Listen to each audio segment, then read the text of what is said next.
Hey y'all, I'm Owen Pfeiffer. I'm a sophomore building science student here at Auburn University, and today I'm going to show you how to make load, shear, and moment diagrams. So let's get into it.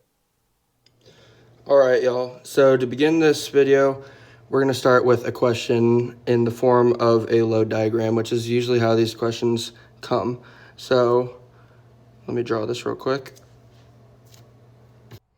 Also, for y'all who are beginners at this, in the construction world, this is how we take a look at beams and girders, which are the supports of buildings, and make sure they can withstand the forces that the building is going to act on it in the real world.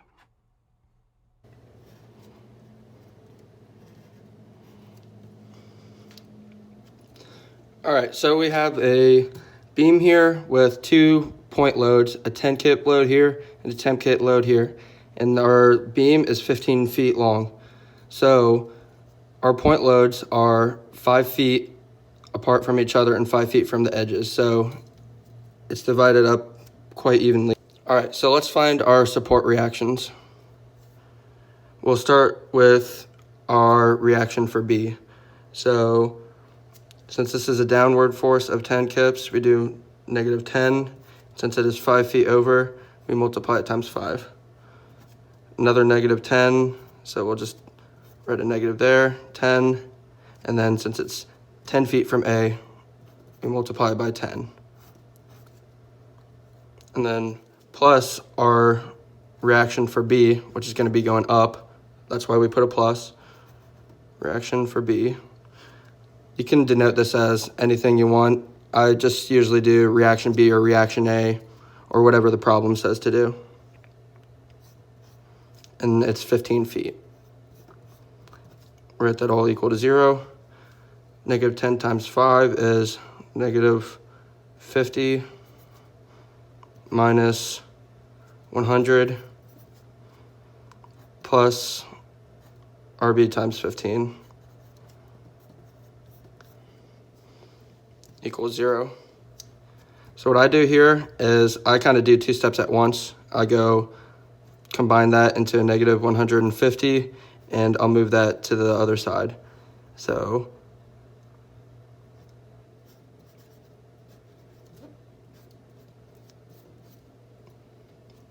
negative RB times 15. You divide the side by 15 to get that out. Divide that side by 15 equals negative 10, which equals negative RB.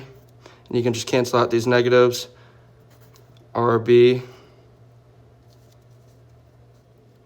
equals 10 kips.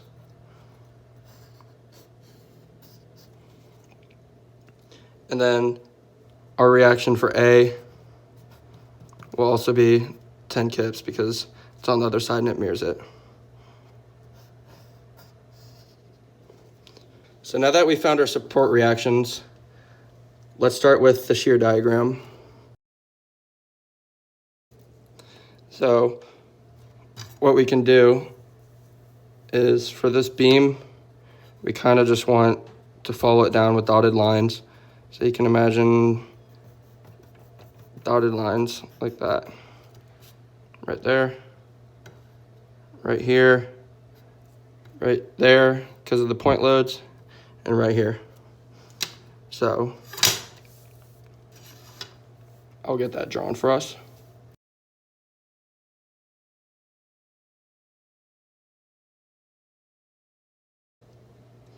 All right, so now for step 2, we want to translate our support reactions to the shear diagram, which is a graph of the transverse shear along a beam length.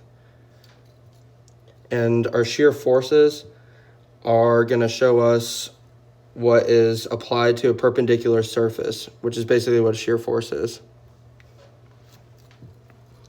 So to start this graph, we start at 0 right here. And since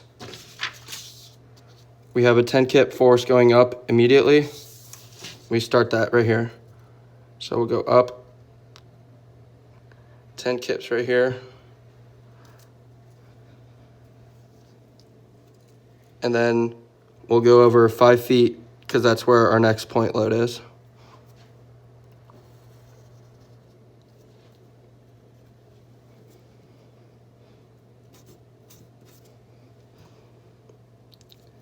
Now, since we got to the next point load, you can see right here we have 10 kips going down, so we need to go down 10. All right, so we're gonna write 10 kips here because we go up 10 kips from our first reaction force. And then we've gone over 5 feet here. And since we have a 10 kip force going down right here, we're gonna go down 10 kips back to where we started. From here to our next point load, there's nothing going on, so we're just gonna draw a horizontal line right here, 5 more feet, until we get to our next point load right here.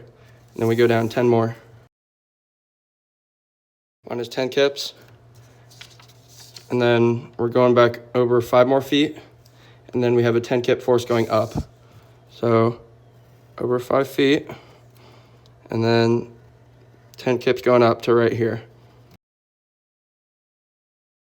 So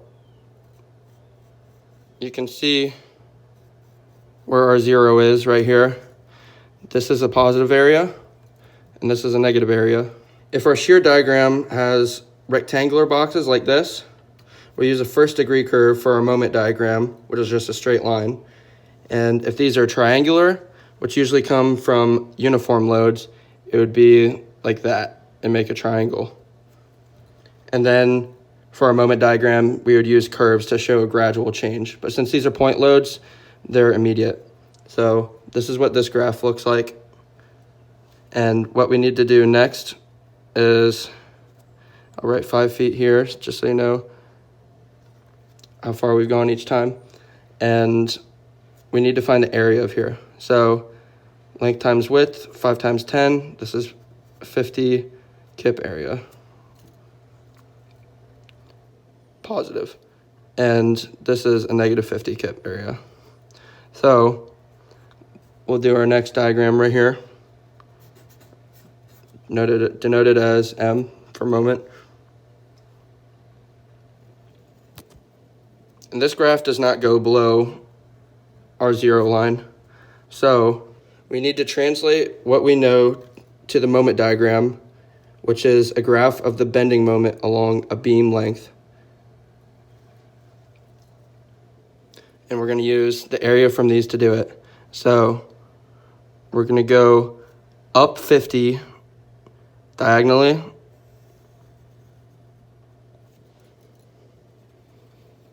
Remember, we're using straight lines because these are rectangular. If these were uniform loads, our line would look something like that, a parabola. But ignore that for right now. So that's 50 kips up because of the positive area here. We'll draw our 0 line just so you know where we are. Sorry, that's pretty bad.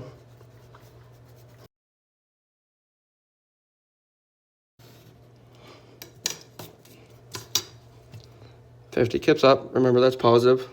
These are all positive, but right here we're doing nothing.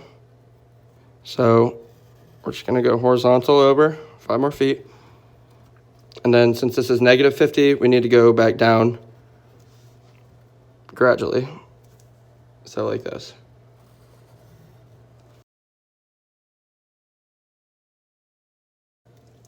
So that is how you make your moment diagram. We use all 3 of these maps from our load right here, our load diagram, our shear diagram, and our moment diagram to map the internal forces of our beam. All right, y'all, I hope I made that a little bit easier for you today. This concept can be a little bit difficult to understand at first, but with practice and repetition, it comes pretty easy. This is really important to understand for our buildings. Make sure they're going to stay upright, and I hope you all have a good day. War Eagle.